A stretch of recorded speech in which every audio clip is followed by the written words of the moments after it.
Heyo, my name is Sarah and I'm back. Yes, people, it's been quite some time since I did a book review, and that's because, if you can tell by my background, I moved. Yes, people, I moved. It took some time to get everything set up, and then after that I was trying to find the right book to start this new adventure with. So that means today's book review is on Of Shadow and Moonlight by Luna Laurier. Non-spoilers. I give this book a 3 out of 5 stars. We are introduced to our character Cass, who is living her normal human life with her own secrets, and then one day she meets this new interesting figure named Damien. Well, of course, Damien is part of a group of people that's not exactly of our world, aka he's from a race of immortals that serves a goddess, and something happens to pull Cass literally into this world and shenanigans ensue. If you like the Black Dagger Brotherhood, this book is its little brother, people. Yes, I got so much BDB vibes. I was like, I see where you're going with this, to where I was inspecting the daggers to make sure I didn't have to alert a certain vampire saying, hey, someone's copying your technique. But if you do enjoy the Black Dagger Brotherhood and you want to see like a younger version, like I said, the younger brother of that world, this is it. We have Secret World, the group of guardians that's supposed to protect it, that we serve a goddess. Pretty much the same thing, just a different layout. I was really interested in seeing where the story went when we were introduced to Cass and her meeting Damien. I could see the little tropes going here, but then there's some twisty turns that I was like, interesting, we shall continue the ride. The villains of this book, okay. I feel like they were just the mid-level to something greater, meaning I was interested to see where this was going. I was actually afraid of these mid-level bosses, I will admit. And from how it left off, it literally left off on a cliffhanger with a to be continued ad at the bottom.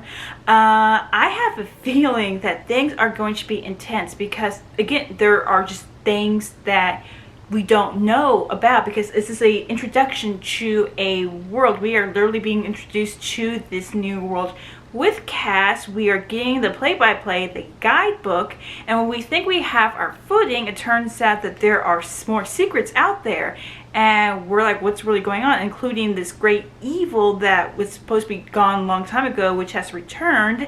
And there's just more there's secrets everywhere, every corner I look. I will admit there are parts where it dragged a little. We are in Cass's head. It is first person. Some people don't enjoy first person. I enjoyed it. It was really well done. But there were just like some slow time moments where I was like, okay, we can kind of pick up the pace. And if it's a one or two, I don't mind. But there were some grammatical errors that probably were just missed in the editing that kind of also drew me out of the book. I will admit that it's just there's a few grammatical errors. Some people might not mind that. It kind of got me just a little bit, so just go in there. And if you're expecting like a big bad bang fight stuff, this is an introductory. This is an introductory into a world. We are being given the guide. We have a person guiding us through this world, and so I have a feeling that when it's book 2, which just recently came out, that is when we're gonna get the whole big fights. This was putting the layout for us, which I enjoyed. This was a good book. It was a good book. It was a great introductory to a world that I really want to know. I had fun with the characters. I am nervous as to who the real big baddie is, and again, there's just secrets everywhere that I have a flashlight making sure I don't get spooked. Especially the end of this book. At the very end, I was like, and then to be continued. It's like, I do not like that cliffhanger, but And that's as far as I can get into spoilers. Of Shadow and Moonlight by Luna Laurier. 3 out of 5 stars. Bye, non-spoilers. Shoo. Spoilers. As I was saying, Cass, human, everything, living a normal human life except for her own personal shadows. which is she has a medical condition. I believe it's like called cardiopathy, meaning her heart isn't working well, and there has not been any medical cures for this. Meaning this was a shadow in the back of my mind, just whispering, just waiting to come and take away my happiness. But that's how we're introduced into the book. We are literally at a doctor's hospital saying, yeah, the new prescribed medication isn't working. And Cass is like, I'm not gonna live a long life. I have made my choice with that. I have made my good with that. I just want to just go with the routine. There is a moment of strangeness that's going on that eventually leads up to us meeting the new cast of characters, which is Cass having a dream of someone holding her saying, I finally found you, which I didn't put 2 and 2, but now that I think about it, it's like, this falls into a greater scheme of things when we find out that there's more to the story. I will admit that. And something that was happening in the beginning of the book that I felt was like, wait, what happened to that plot line, was that when Cass and her friend Kat are at the mall, just, you know, having a good girl stay, there are like missing posters everywhere of people just being kidnapped and disappearing, which they do drop a tidbit at the end, like in the middle of the book actually, where they're saying, oh, they caught the masked kidnapper guy. I was like, I thought that was going to go into like a bigger scheme of things, but it was just mentioned and it was resolved. It was like, we bump into Damien at the mall. We have like a oops moment coffee spill where he was being very nice. He had one of his guys with him. They cleaned up the mess. He offered to get another drink and everything. And so Cass was like, I'm never going to see this guy ever again. Well, fast forward to next day, the first day at school. Yes, we are at university level.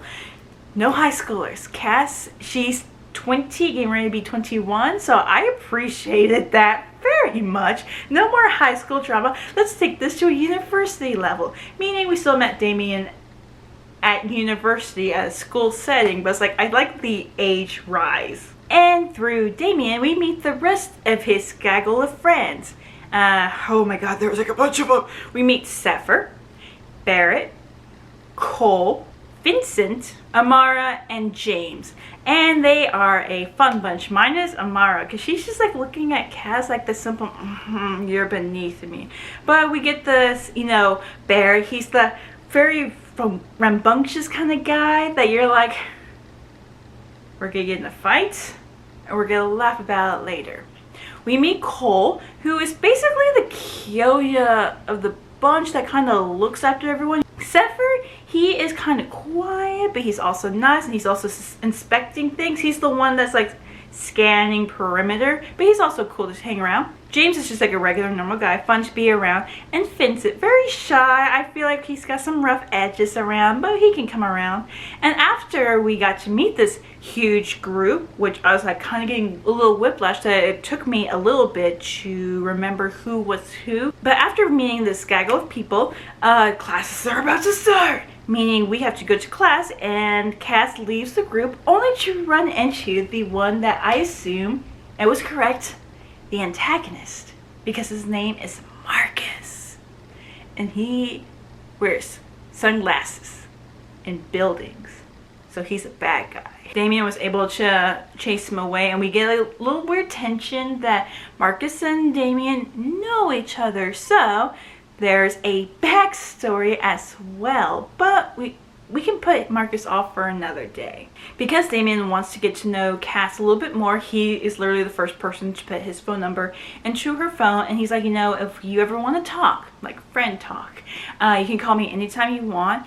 And when we get back home at night, Cass, we get a better look. This is what I liked about the first person and Cass's mind and how she thinks, because she is like surrounded by books. She loves painting and drawing and all that stuff, but she also feels a little suffocated with things that are going on with her parents, things that are going on with the doctors. Sometimes when she gets a block, when she wants to do her art, she gets like just these dark thoughts in her mind about, you know, her life is basically on a time limit. And she just gets a little spooked. I believe that there was like some noise going on outside, And because of that, she calls Damien, and she's like, oh God, it's like 3 in the morning. I can't believe I'm calling you. Say, hey, I said you can call me whenever you want it, and I'm awake, and if you want to talk, I can talk. If you want me to come over so we can talk, we can do that. And with that offer, Cass does take him up on it, and he does literally drive like 3 in the morning just to come over and just be there in presence. So that kind of also alleviates the stress that Cass is under. We were told that 2 weeks has gone by, and that's where also the masked kidnapper was caught. Again, it's the little peep that didn't go anywhere.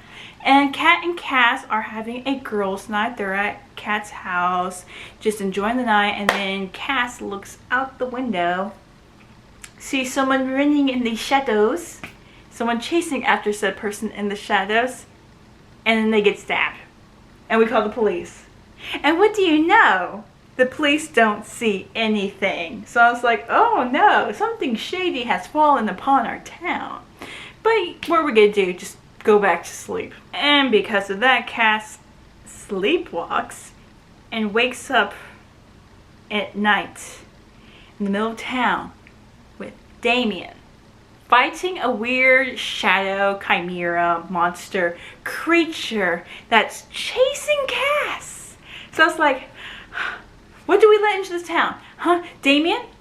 Usually when something happens and we have newcomers into town, those two things are connected. But right now, I will run for my life because these are literally weird monster chimera looking things. 1 second. I also forgot to mention there's illustrations in the book. But yeah, weird looking monster chimera creatures, people. But I also like the illustrations. That was a fun surprise in this book. Damien fights off the chimera monster creature thingies, and Cass, like, you know, passes out, wakes up back at Kat's house, like, was that a dream? But we can't worry about that right now because it's kind of like a friend date thing that Damien comes and he picks up Cass and they go on a weird, fun little friendly date in the woods. It's a very nature trail thing. I was like, we need fresh air. But also, she's also thinking, was that a dream or was that real? We go on this nice little trail, this nice little hike and everything, and Damien's leading the way, and Cass is just all appreciating everything. Also, just thinking about events that she thought was real. Again, the night walking thing. And she slips, falls into some water, and Damien takes her to his house, which is like a very grand palace. And he's like, yeah, it was passed through the family generation. He gets her some warm clothes. They have a moment. They have a little smooch, and then stop. That word. Don't cross that line yet. We do not want to shoot the ding and everything yet, but you can feel the tension in the air. Even though they've known only each other for 2 weeks, which I will admit, sometimes it takes only 2 days for people to get ready to go to ding. But no, we get 2 weeks. And from the length of this book, I believe like a whole month passes. So we have time to get to know each other. Because Damien and Cass kind of want to get to know each other a little bit better, even though, like, again, right now this is a short amount of time. And they go to a party being hosted at Damien's house, and Kat comes over, the guys are there. They're having a really good time, and they're literally testing the waters. They know, they have this feeling in there that they know that they want to be friends, but they also kind of want to push it. And so they're kind of talking, seeing come to an agreement if we want to do this again, like another date. We're just like, okay, cool, we're moving along.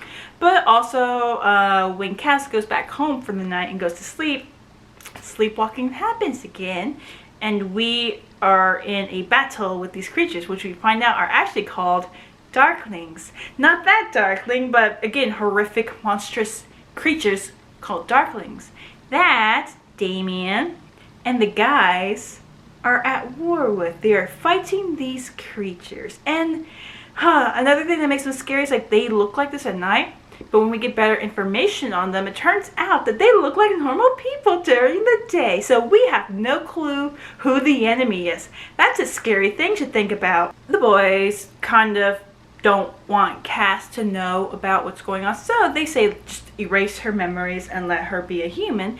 But no, Damien takes this opportunity to tell them, we are a race known as immortals. Not exactly vampires, but we do drink blood and we kind of live forever under certain circumstances. They can still die, but they have a long lifespan. They are considered immortal, but they also need to drink blood. Not exactly vampires, but kind of in the realm of. So again, BDB. But James, the one out of the group, because Damien, Barrett, Cole, Vincent, Zephyr, they're immortals. James, on the other hand, and his family are regular people, but they know of the immortals. They're kind of like the people that do know, and I wouldn't want to say serve, but they kind of do, and they've just done that for generations. The family members that knew the immortal and just continued on the tradition. So James knows, and he's human. We get more of a guide to what's going on because there's also houses and different abilities, and Damien comes from a bloodline that can control shadows, and he does that by, you know, kind of teleporting through a shadow with Cass to go back to her place and all that stuff. And he can make things out of shadows, like, you know, weapons, creatures. So pretty much he can do an arise, and the shadows are at his beck and call, but as long as they're shadows, meaning if we're in a sunny place that doesn't cast anything, we are doomed. So just be where there's lots of darkness. Things are going weird with the Darklings because apparently they're usually solitary creatures, and not only are they chasing Cass, like making coordinated attacks to get a human, we're still like surprised they're being coordinated at all. So that just like brings suspicion to Damien and the boys, who are basically the guardians of the immortal race. Not many other guardians around, just them and some trainees. But that is a thought to wondering what is going on. This isn't normal and we have to investigate, but we also have to make sure Cass, who is human and still who hasn't told them about her medical condition, is being targeted. So again, we're getting ... secrets everywhere. We go back into the woods after school, you know, just to talk more with her and Damien about immortals. She wants to gather as much information and try to be helpful. She doesn't want to be left in the dark. It's like, okay, cool. We're gathering info. We're seeing who are our enemies and who are our allies. We're seeing how can we assist, and if we need to do a strategic retreat. But while we're there, alone in the woods, Marcus shows up with his goons. And they attack. Whatever happened between Marcus and Damien, whoa, it's just so much tension in the air. And he is targeting Cass because she has gotten close to Damien. And we do run. He tells us to run, and we get separated. And the bad guys catch Cass and disappear into the darkness. And we wake up imprisoned by Marcus, and I'm like, oh no, what is going on? And I am sorry, people. I know there's a thing say, you know, Marcus, morally gray, bad guy, but still he's he's evil.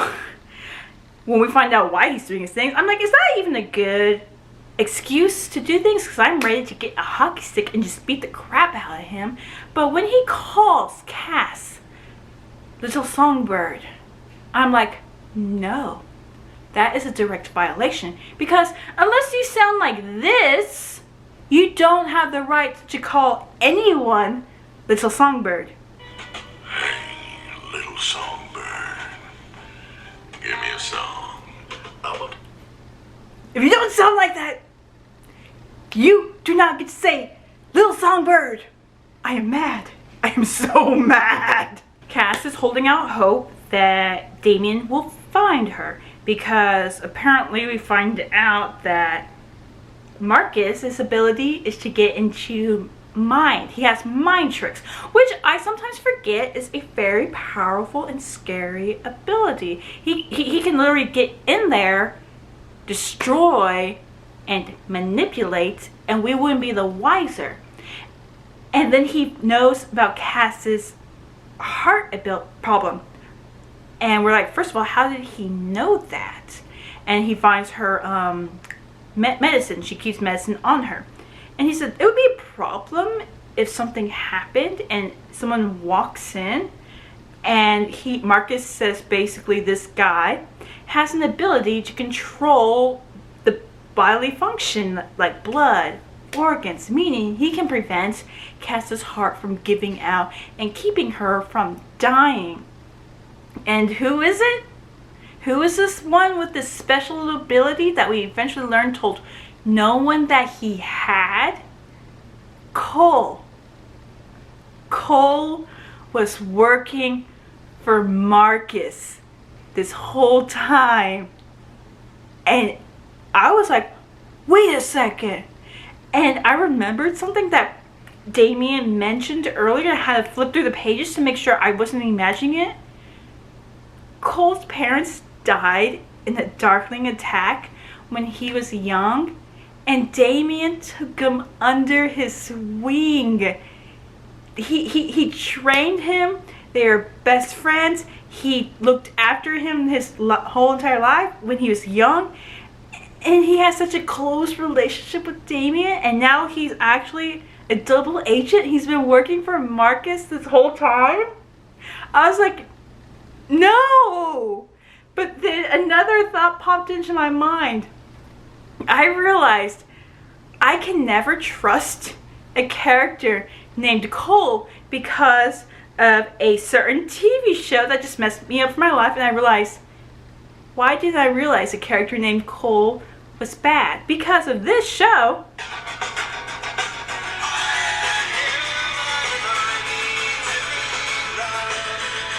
This should have messed me up. This should have told me we couldn't trust Cole. We couldn't trust him at all. But you know what? I went against my instincts. I went against that urge. And I was caught with a Pikachu. But yes, Cole has the ability to make sure Cass doesn't die. And Marcus breaks into her mind. And I am like, oh no. Because this is the worst trope I have. I have tropes, people. Okay? I admit that. There are some things that I'm like, no, war, and hide. Torture tropes against our characters. Especially like Cass. I am terrified. I am raging for people to hurry up and find us. And even Cass doesn't even know how long it's been because they keep her on a whacked schedule. When she's about to give, they stop. They start again. She's about to give, they stop. They start again with no specific routine. And that is messing with her mind. And she doesn't know if it's real or not. She doesn't know what's going on. And I'm like, oh my God. I hate this. I hate this so much. Another fun thing that we find out about Marcus is that those weren't normal midnight walks that Cass had that led her to the Darklings, but it was Marcus who did that, thus tainting her safe place and putting her in harm. But we also find out the leader of the Darklings wants her for some reason, which is like another bad thing to add on this list. And after some time in captivity, which I believe was like for 5 days, but it felt much longer, Cole escorts Cass to a party where Marcus is there with some goons, a human that Cass recognizes from school, and Amara, who I obviously forgot because she wasn't really important, but no, she was a baddie. And apparently we learn later on that she was the one that kind of introduced Cole to Marcus, so she's the connection there. And we're also reminded that they're immortals that need blood because in front of Cass, who's yelling at the girl to run, he makes a snack out of the other girl and then kills her. Awesome. And when all hope seems lost, when Marcus is about to have his way with Cass, we have an arise moment. The shadows rise from the corners of their depths. And now comes the master of darkness, the warrior of wars, the king of immortals. Yes, he has that title. Damien, as well as Zephyr, Vincent, and Barrett. Of course, they are Pikachu when they see Cole there, but no. They take out their weapons and they wipe the floor. They go after Marcus Damien, actually.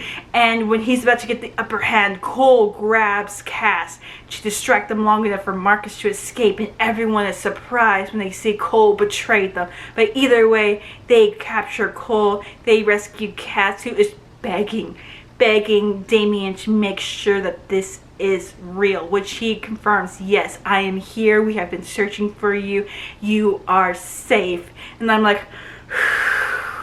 thank God. Even though we have been rescued and Cole is captured and Marcus escaped because we looked away for 1 second and evil slipped through our fingers, Cass seems like she has a panic attack, and when she passes out, we start getting interesting things, which I now connect from the previous dream where she felt like someone was like wrapping her in her arms. Cass has a dream as she is someone else on a battlefield, and there's Damien, and he's calling her Lucia. Well, we also get another dream of Lucia and Damien, and she gives birth to a daughter named Amelia, and she passes away during the event. And it's like, why are we getting dreams? Which made me suspect maybe we have a reincarnation thing going on, and this was a past life of Cass. And it's like, interesting. When Cass wakes up, she is with Damien. I believe that they are at his place, and he is tending to her wounds, taking care of her, and they do have dating spicy time with each other. Which, again, in the back of my mind, I'm like worried about her heart condition, because she just recently took some medicine, but I'm also like, do we need to get more? Do we need to stock up? And she still hasn't told anyone about this. And Cole, surprisingly, never told anyone either when he was captured, just to mess with people's minds. But we do have another dream as Elena, who isn't Lucia. So I'm like, okay, we are actually going through past lives. One was Lucia, and now Elena, who is being trained by Damien, and they were in a place called Moonhaven. So it's like, interesting. So how is this gonna go? And when she mentions this to Damien, because she also saw his stack of weapons, and one of them was a dagger, and that also helped activate the memory, he says, we have to go talk to Celine because this is all now happening. Before we meet Celine, we get information on Marcus, which I was like, that's still not a good enough reason to go evil and turn on everything ever, because we find out that the immortals, they do serve a goddess, which is Celine. And back in the past, Marcus lost his mate, and mates to each other are like their other half. So when you lose one, that is basically, I lost my other half, I lost the other piece of myself. And Damien did mention that sometimes they do decide to end it right then and there. And him and Marcus are good friends. Actually, they were really, really good friends. And when they went to go do this routine, and Damien did tell them to be careful, Marcus lost his mate, Vivian, and he blamed Celine for it. Which was like, I needed more information to give me a reason to turn on this goddess. But we do meet Celine, this grand goddess with no emotions, because if she showed emotions, I think that would be bad for us. But she sees Cass, and she said this is child going all the way back to Moira, meaning Moira, Lucia, and Elena were past lives of Cass. She reincarnates, and apparently she hasn't reincarnated in a while, that everyone feared that maybe that was the last one. But now she is human. She is usually reincarnated as a immortal, and now she is mortal, and that kind of put a hiccup in things, and she is gaining abilities, her powers from her previous time, because she apparently is the daughter of Selene, making her a demigoddess. And her human shell isn't containing it really well. Not so good. Damien does get the green light to start training Cass earlier than expected, because she's going to need to learn how to fight, and also be trying to use her abilities, because again, it's all bubbling up inside. And after we have our meeting with Celine, we do talk a little bit more, and sad to say, Damien does say it's really difficult for immortals to have children. Sometimes they don't survive.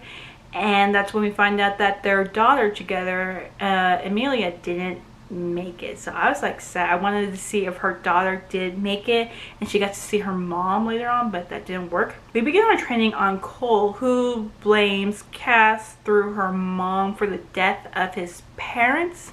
And again, somehow Amara got her hooks into him and led him to Marcus. But through the practice round, we find out that Cass can go into the memories and just try to see things. So I guess almost like a little bit like Marcus. And she manages to gather a small information onto where his hideout might be, which is like a small building somewhere surrounded by trees. And of course, it's the first part of the training, and it's a little rocky, and she kind of gets a worse headache than you would expect. But also, she finds out that Marcus aligned himself with the Darklings. And through that memory, we find out that there is a Darkling leader that apparently 100 years before, which happened to be the destruction of Moonhaven, there was a Darkling leader that was supposedly destroyed. But no, it is back and alive, and that now explains why they are so coordinated in their attacks, but it also brings up the question as to why they want Cass. So we have kind of two threats going on that are aligned as this big force. In Sign Out, we get a new member to the team, which her name is Thalia, and she is the trainer of the trainees, even though we don't have many guardians to protect the order. She and Barrett had that interesting little bicker relationship that we're like, we see how this is gonna go. But no, we now have a new member, Dahlia, and I hope we get to see more of her in action in book 2. Damien continues the training for Cass, like both for the mind thing and for like hand-to-hand combat, because she's gonna need to know how to use these weapons. One of them is a dagger that she had from one of her past lives, and she felt very familiar. She's getting muscle reflexes from her past lives, but she doesn't know how to properly wield them yet.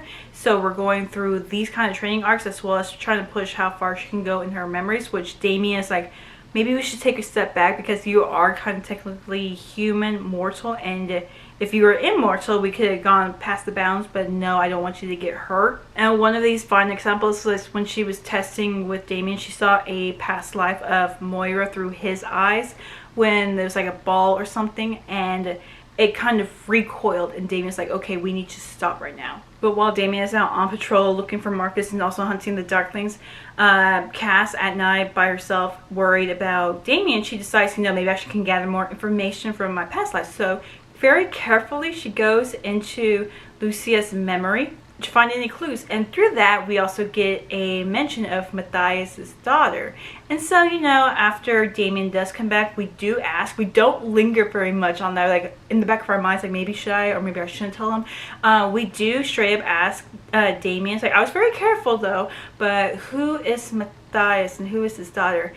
And we get a grander explanation into this world, meaning Selene isn't the only goddess. There's other goddesses out there, and one of these gods is kind of tied to Matthias, because for him, for his ability, it's basically the same thing as Damien's, which is to control of shadows, but because he let his emotions take over, he kind of was consumed by them, and thus Selene kind of cursed them to darkness. And so that's how Darklings were formed. They were immortals that were consumed by power and dark emotions of their abilities. But the leader of the Darklings is the daughter of Matthias, who is born as a Darkling. And when it comes to other gods, we have an introduction, like just a name mention of Erebus, who, like Selene, gave the possibly reincarnation ability to Matthias's daughter, which means this explains why she's back now. So it's like, okay, we have a grander view, we have more than one god or goddess to worry about, so that could lead to many things on the chessboard. Another fun reminder as to them needing to drink blood to survive is that Damien needed to call someone, because first of all, Cass is human. Second of all, it's been quite some time since she reincarnated. But they're like, you need to feed. You need to be at your top best. So he does call a female to come serve him. But he's like, I won't do it if you're not there with me. And she's like, I have to be there to make sure this happens. And the female shows. And Damien does feed from her. And Cass reads into her mind and what she's thinking. And this again is a reminder why I would rather take on the males and run when it's the females, because Cass grabs her dagger, jumps on top of the female, and says in a different language, he is mine, because of what she read in that woman's memories. And so she runs off. Thank you, goodbye. I'm still terrified, and Cass is like terrified of what she just did, but she offers to give her blood to Damien, which we find out is not really sustainable. It's good for the go, but we want strength. We need it from other immortals, but no. He takes her blood, and they do a little spicy times, and when the next day comes, it turns out it is Cass's birthday, and Damien planned the perfect birthday getaway. Also, she received happy birthday texts from Kat, who we haven't seen at all after she was rescued by Damien, and he took her home to make sure her parents didn't freak out. Yes, parents are actually worried, but they're like, you know, if you feel safe with Damien, you can go live with them. No, we haven't seen her family and Kat after since then. But no, Damien did plan a beautiful birthday. They got to go out. They had a beautiful picnic. And after having a splendid time, Marcus showed up. He's like, did you have a fun reprieve, little songbird? Don't you dare say that ever again. She freaks out. I freak out because he's there. Damien's asleep. He has a weapon chew cast. And I'm like, shut up. Shut up. Don't you dare tell me this has all been a dream. But no, Cass wakes up to Damien begging for her to just wake up and calm down because she is now a firebender. One of her other abilities is to fire. And she does have a wound on her for where Marcus put the dagger. And it turns out he's a dreamwalker. Meaning, anytime Cass goes to sleep, he can just walk right in, which was a perfect assassination ability if it was on your side. But no, it's in the hands of Marcus, and we know how he likes to play. And we still haven't found this location, which means we have to up the time now. 48 hours have passed because Cass hasn't gone to sleep once because she's afraid that Marcus will find her. But they do find Marcus instead, his hideout that we've been looking for so long. And the team does show up. They scan the area and they begin their attack with Damien and Cass waiting to go in. And it's like going so easily well to where when Damien steps out, he gets attacked.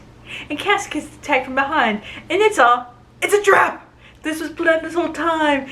Well, it might not have been coincidence because Marcus isn't really foretelling because Cass and Damien do get captured. They're taken to the building. We don't know where everyone else is.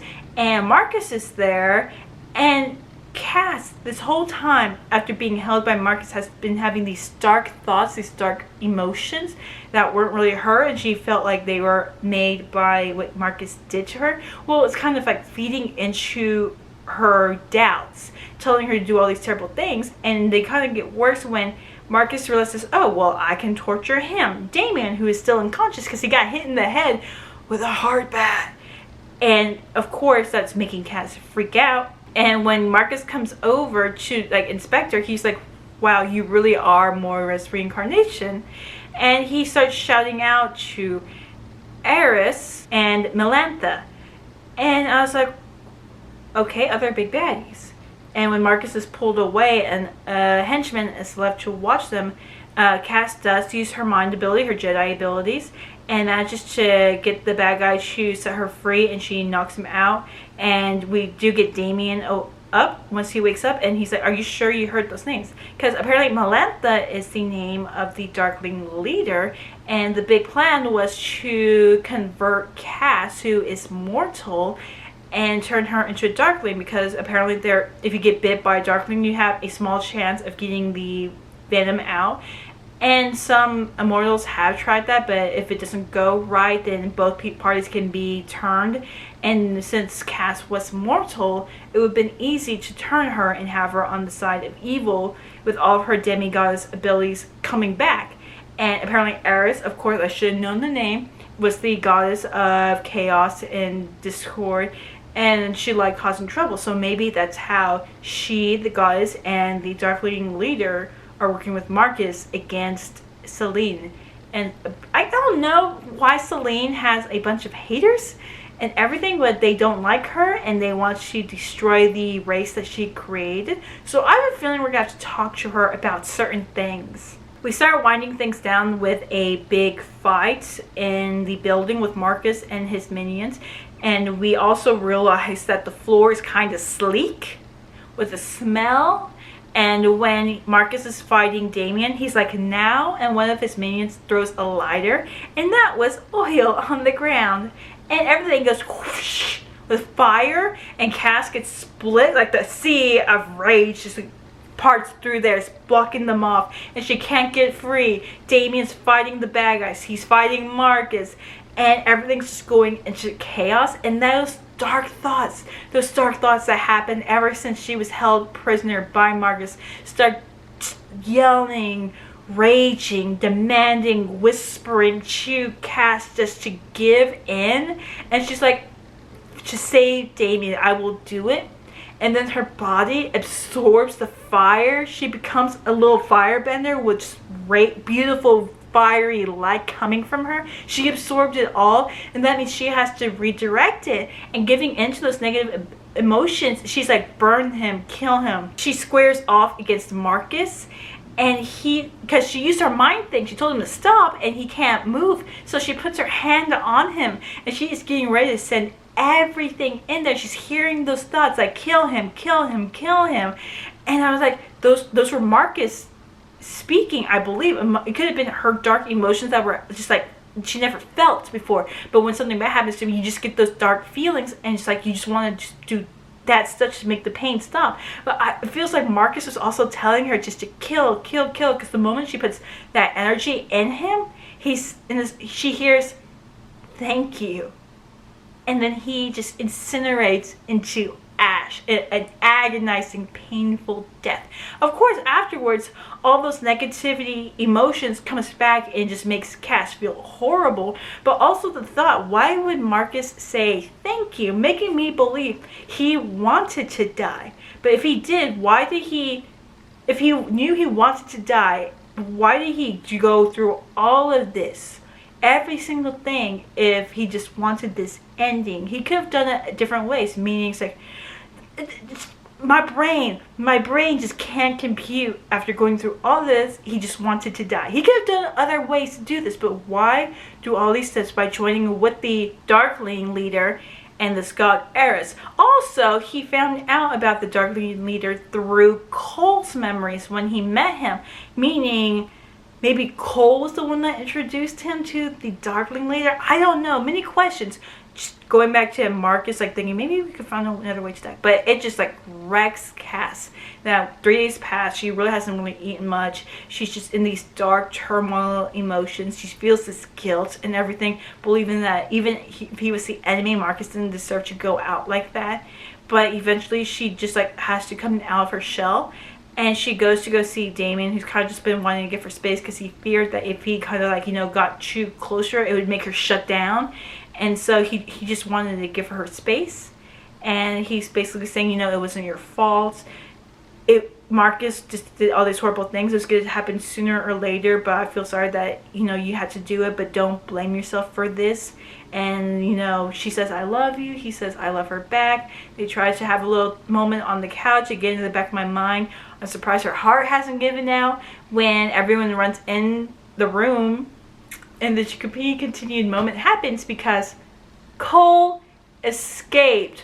Who was on guard duty, people? And that's the end of spoilers. So again, we are introduced to this big grand world that just expanded all of a sudden because we have probably an evil goddess that likes to cause mayhem. We have a Darkling leader that we don't know what her and her followers look like, but we know they're after Cass. In the back of my mind, again, we have this heart condition that she hasn't told anyone about except for Marcus, who died, and Cole, who escaped. And I am worried because she's getting all these powers now that might be a hindrance to her, and it might come back to bite us in the next book. We get mention of Selene being neutral emotion-wise, and if she did have emotions, that would be something to fear. But all these other gods are targeting her for this race that she built. So it's like, again, who has it out for you? And should we be worried if Selene does show her emotions and loses control, maybe? And it feels like we're about to get more into battles, which Cass is now in the trenches, so she's gonna probably play more of a bigger part. I would like to see her also work on her abilities, because now we have mind control and firebending, which again felt like something from her past lives, but she's now learning how to use them as a mortal. And since we don't have many fighters, we just have Damien, Vincent, Barrett, Zephyr, and Thalia, and James is human, so maybe he can do some spy work on the human side. But we don't have many people to fight against this grand evil, which is still lurking literally in the shadows. I have a theory in my mind, which I will not tell about the Darkling leader, but if book 2 comes around and that does happen, I am going to be Pikachu moment. But either way, I enjoyed this book. Again, it had many feels of the Black Dagger Brotherhood, little brother BDB, and I just, so many questions. I have questions. I have questions that need to be answered. And luckily, Book 2 just recently came out, so I am going to start reading up on that. And I just want to know what happens. Luna, you made an interesting world. I was drawn in. I was very intrigued. I had questions. There's many things that we're exploring. I was interested in the characters. You had me on my suspense moments at times. I was freaking out on sometimes. And this ending, I was like, oh wait, I only have 5 pages left. How is this gonna go?